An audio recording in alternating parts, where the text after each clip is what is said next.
Hello everyone! Welcome to our channel. So for today's video ay magtatanim tayo ng malunggay. So pinaparami ko ang aming tanim na malunggay dito sa aming maliit na integrated farm. Mamaya ay ibibigay ko sa inyo ang dahilan kung bakit nagpaparami ako ng mga puno ng malunggay. So tara, samahan nyo kami. Let's grow!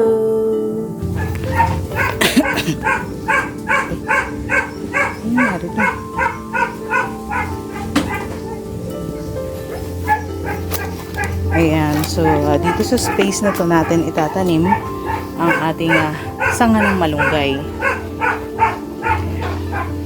So ito yung mga sanga ng malunggay na itatanim natin dyan. So kung makikita nyo, matangkad sila. So meron na yata mga 1 buwan nitong nakasandal dito. So ganyan talaga ako magtanim. Pagka pinutol ko yung sanga ng malunggay ay isinasandal ko lang siya. At normally matangkad mahaba ang pagkakaputol ko. So ito meron itong 5 feet. No? Kaya ganyan ang pamamaraan ko ay dahil kapag nabuhay ang malunggay, matangkad na agad siya, no? Hindi na mag-uumpisa dito sa baba na which is prone siya sa damage ng mga pusa, ganyan pagka mababa yung malunggay. Pero pag matangkad yung malunggay kasi at least yung mga sanga nandun na sa may itaas, yan, ganyan. So tara, itanim na natin ang mga sanga ng malunggay na ito.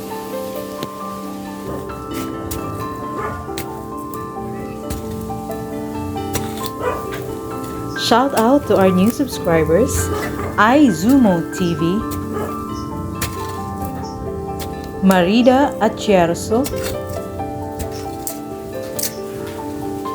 Indra Lizmana.26, Romel and Pauline TV, Hilay Kuhistani. Thank you for subscribing. Ayan. Siguro merong mga 6 inches ang lalim ng binutas ko.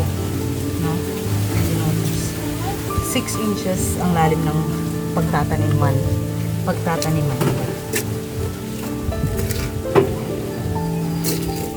I think enough na yun.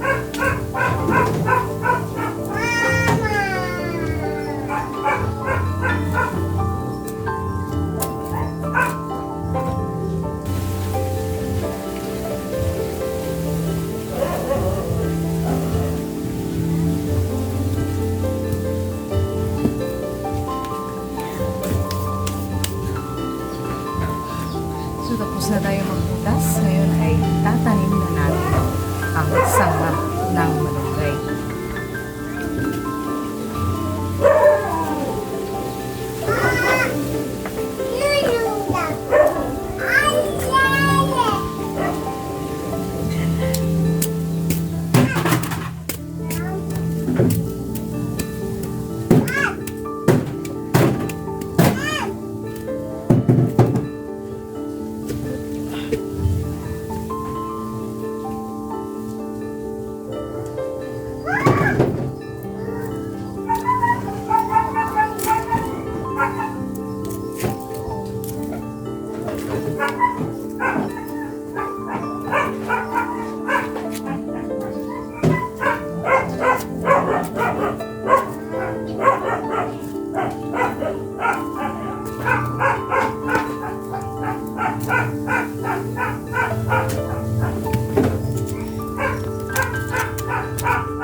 Huwag kang malikot. Yan. Nakasiksik para hindi mabilis mauga-uga yung sanga. Kapag kasi nauuga yung sanga, eh hindi agad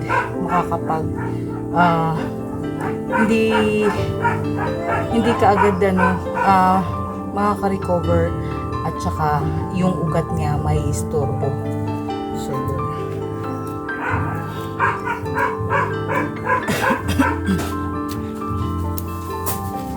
next.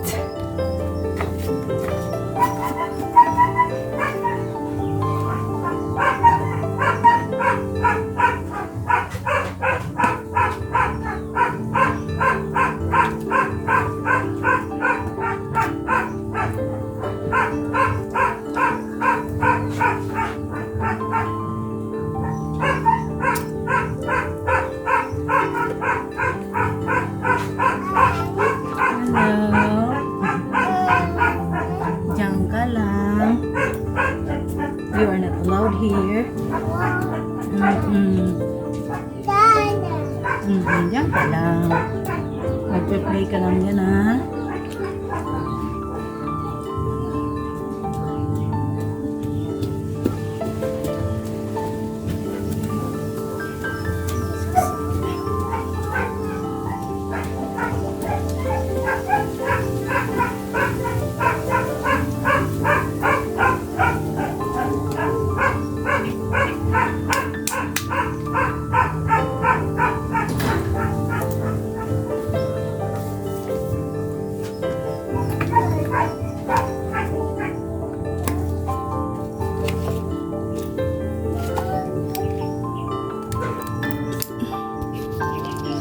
Ayan, so ganun lang kabilis. Pero pinagpawisan din ako So yan na, naitanim na natin yung dalawang sanga ng malunggay. So hopefully ay mabuhay sila. Yung sa ganun makapag-gulay-gulay tayo. No? So yun, i-flex ko sa inyo yung mga nauna kong tinanim na puno. Sorry. Ayan, so ito yung mga nauna kong itinanim na sanga. Itong mga sanga na ito ay galing din to dito sa may main namin. Puno ng malunggay. Yan. So, kapag matangkad na masyado yung sanga, ay pinuputol na namin. At ito na nga. Itinanim ko na dito sa space na ito. So, mukha namang gusto nung malunggay ang pwestong ito, no? Kasi makikita mo, buhay na siya. Meron na tong 2 buwan. So yan, actually nagulayan ko na yan. Nakapanguha na ako niyan nung nagluto kami ng tinola. So yan, so ano nga bang dahilan kung bakit pinaparami ko ang puno ng malunggay dito sa aming maliit na integrated farm? Yung unang-una sa listahan ay dahil nagugulay namin ito. At mula sa gulay na ito ay makukuha natin ang napakaraming vitamina at minerals. So, maganda ito sa ating kalusugan. Okay.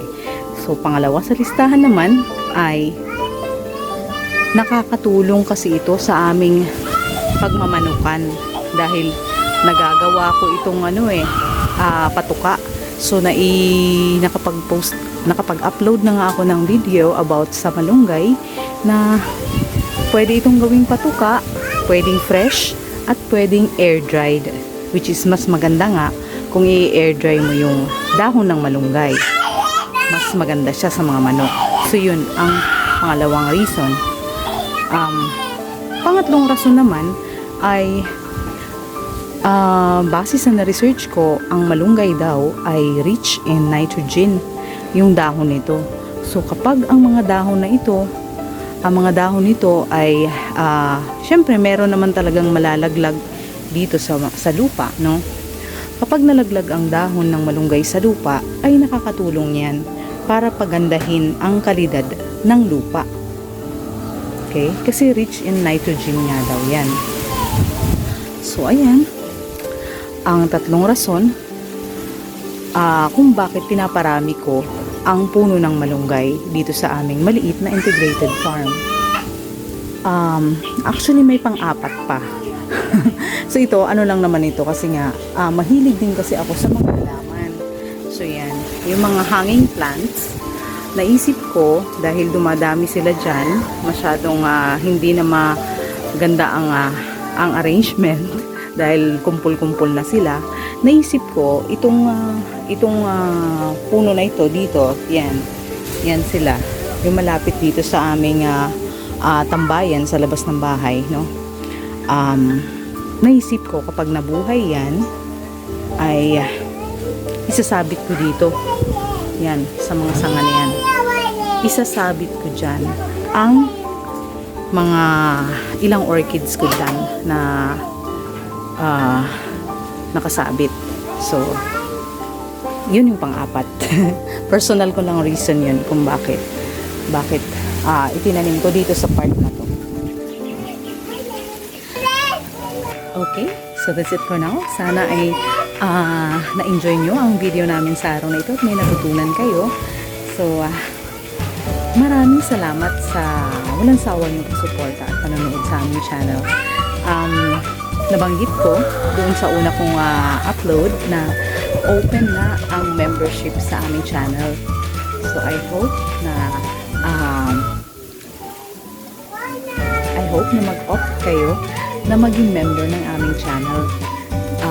It will help us a lot para makaipon at kumita naman kahit paano dito sa aming YouTube channel.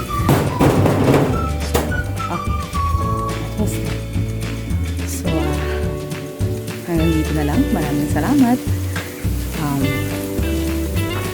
Don't forget to like and share this video and don't forget to subscribe. Let's roll!